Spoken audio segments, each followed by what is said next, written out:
ایک قدم بھی نہ ہم چل سکیں گے حضور، ایک قدم بھی نہ۔ میرے رسول پاک علیہ السلام نے فرمایا کہ جب رب نہ مانے تو پھر وہ کمزوروں کے صدقے مان جاتا ہے، پھر وہ ضعیفوں کے صدقے مان جاتا ہے۔ فرمایا اللہ تم سے بارشیں روکنا چاہتا ہے، پر تمہارے ضعیفوں، کمزوروں، غریبوں کے صدقے، مجبوروں کے صدقے وہ تم پر بارشیں برساتا ہے۔ حضور فرماتے ہیں کچھ ایسے لوگ ہوتے ہیں کہ ان کے بالوں میں خاک پڑی ہوتی ہے، چہروں پہ مٹی الجھے ہوئے ہوتے ہیں، لیکن اگر وہ اللہ پہ قسم کھا لیں تو اللہ ان کی قسم بھی پوری کر دیتا ہے، قسم بھی۔ حضرت عبداللہ ابن مبارک فرماتے ہیں، ابن قدامہ نے لکھا، فرماتے ہیں بارش نہیں ہوتی تھی مکے میں، قحط پڑ گیا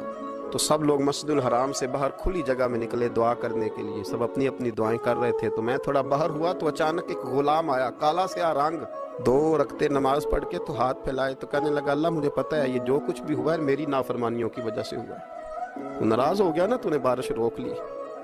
ناراض ہو گیا نا، ہمیں سبق سکھانا چاہتا ہے نا، یہ کسی اور کی وجہ سے نہیں، یہ صرف میری نافرمانیوں کی وجہ سے ہوا۔ اللہ رحم فرما،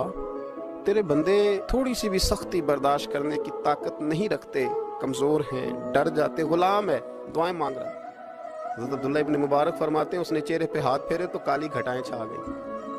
بارش ہونے لگی، میں اس کے پیچھے گیا، اس کا گھر ڈھونڈ آیا، تعاقب کیا، پیچھا کیا، گھر میں نے تلاش کر لی، اور گھر کو تلاش کر کے جب میں واپس آیا تو میں نے حضرت فضیل بن عیاض سے ذکر کیا تو کہنے لگے کسی طریقے سے اسے حاصل کرو۔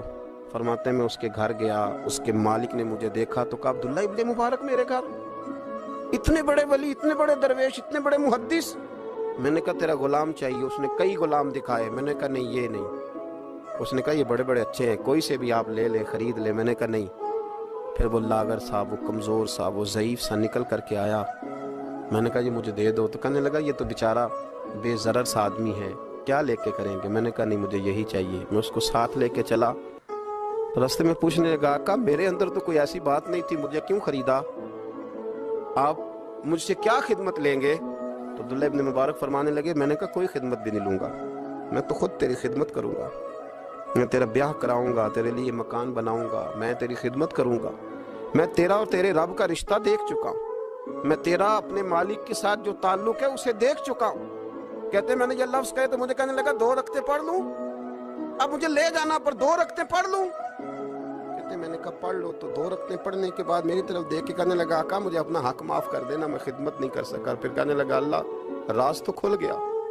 اے اللہ راز تو کھل گیا، اللہ تیرا میرا معاملہ تھا، راز تو کھل گیا، راز تو کھل گیا، اللہ راز تو کھل گیا۔ یہ لفظ کہتے کہتے